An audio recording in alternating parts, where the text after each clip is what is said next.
You're neither early nor late. Are you surprised?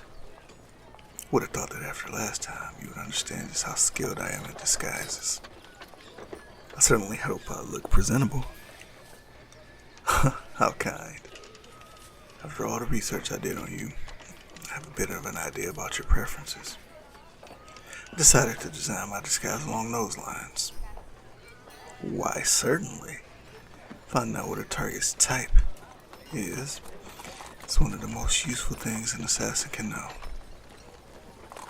If I hadn't wanted to speak with you alone when we first met, I would have instead likely posed as an admirer and, seduced you instead.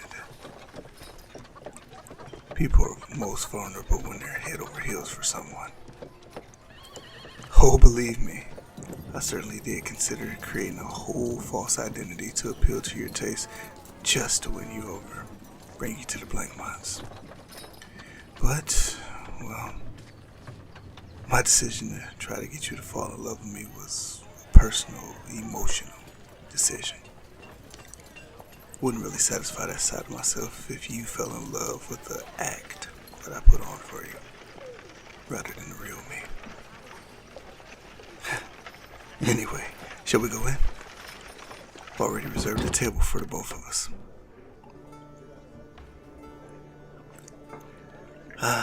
What did I tell you? Food here is excellent.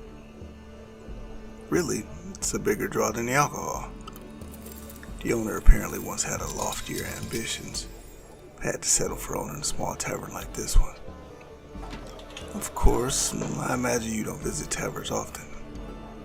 It's one of the downsides to being a noble, I suppose. At least in my opinion. Everyone expects you to eat and drink only the very best. That's all you ever get. No variety. I'm fortunate in that regard. As part of the noble family, I can enjoy the finer things. When I go undercover as an assassin, I can experience a whole other side of the world. Yes, I suppose I'm romanticizing it a little. It's hardly a glorious or glamorous job, or even a respectable one. And yet, it's not without its perks. Oh, well, it's not as romantic or mysterious of a story as you might expect. It's not like I was raised by an ancient order of assassins or kidnapped and forced to learn the craft. I just discovered that I had a knack for killing. Well, of course that's true. The first time was so long ago. My mother was poor. Not because of oppression or misfortune. She was just foolish. She was easily tricked into spending her money on scams and phony miracle tonics, fake business investments, and the like. She seemed to be incapable of learning from her mistakes. It always hurt, knowing that I was going hungry because she couldn't stop spending. And it was always far, far worse whenever my father would show up. He would show up suddenly, telling her he was out on one of his surefire leads to riches or another, wring as much money as he could out of her, and then leave for months at a time. And every single time, she decided that this time, he changed. And that he was being genuine. As you can imagine, my upbringing was damaging to my psyche. I went hungry so often, and all because of him. The thought occurred to me that if he stopped coming, my mother and I might be able to eat a proper meal for once. If you don't mind, I'd rather not get into the gruesome details. He was weak physically and constantly drunk.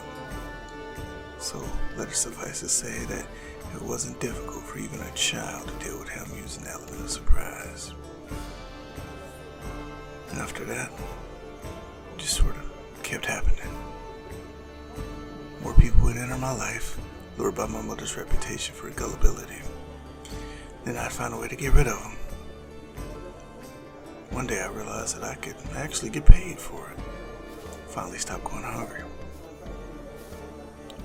Before I left home for good though, I decided to put my mother out of her misery.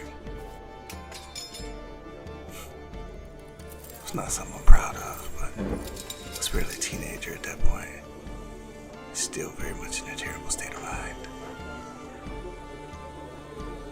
I'm sorry, I was far too much to share so soon. The point of this date was to make me seem less intimidating. Rest assured, I'm not the same person I was back then. Suppose I can't claim that I'm not dangerous. I am still a professional killer, but more controlled now. When the Blank Monster took me in, they helped me heal a bit. It's part of why I owed him so much. Well, fortunately, I think the play will lighten this somber mood I've brought upon us. It's a splendid comedy, so shall we?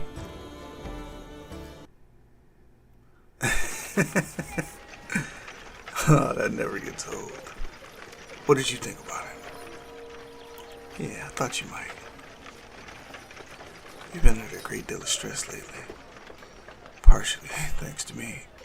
I imagined that something lighthearted would agree with you. Yet another unfortunate side effect of noble life. Comedies are so often seen as lowbrow by the wealthy. You know, if we were wed, we could do more things like this.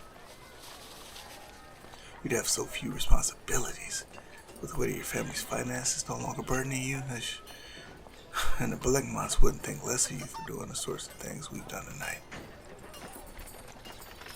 Yep, guilty as charged. Yes, I did want to give you a taste of what you're missing. Want to show you why you agreed to be mine would be much easier than the choice that you're making it out to be.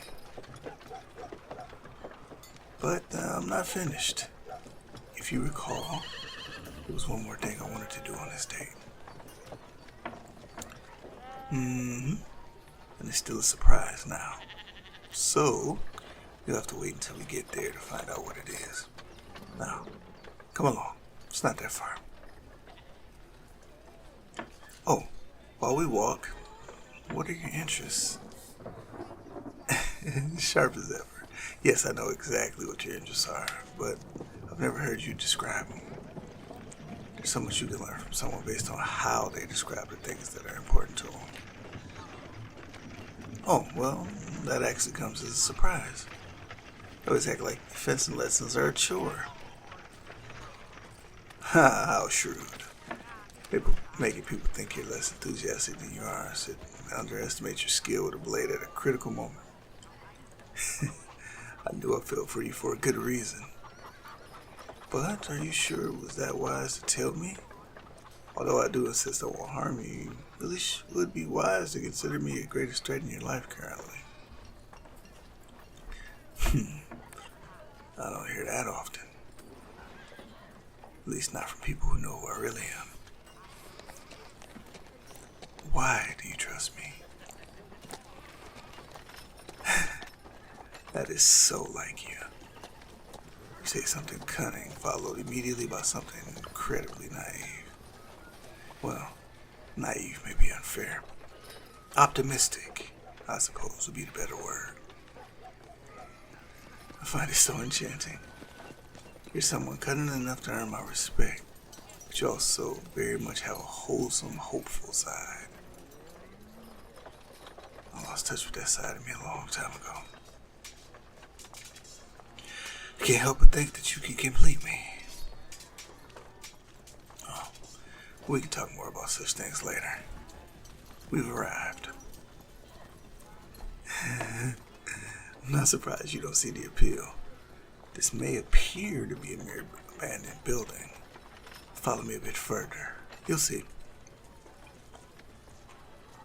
This is one of my safe houses. Or it was. I've converted it into something more cozy. I was thinking that if we're gonna ever grow closer, we need a way to meet each other more often and more easily.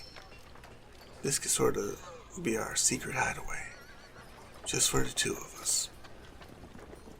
We should try to figure out a sort of schedule where we can regularly meet here and just, well, do whatever comes to mind. This way, we don't have to fear scrutiny or intrusion. Oh, and here's the best part. Come on over here to the balcony. You see, you would have no way of knowing based on the surroundings, but the view of the city is absolutely breathtaking, isn't it? So, what do you think of this? Would it be agreeable to meet here ever so often? I'm glad. I'm craving a chance to be alone with you for an extended period for once. No more of this sneaking around, stealing little moments where I can. In fact, I was hoping you could spend the night here. Oh, are you sure you need to leave? No, it's alright. I didn't tell you to expect an overnight stay, so it's reasonable that you already have other plans. But I do hope that we can figure out something soon. Perhaps the evening after next. I would love that. Well then, it's probably best that I don't walk you home, even in disguise. I should avoid the Norville estate. But I'll see you very soon. Until then.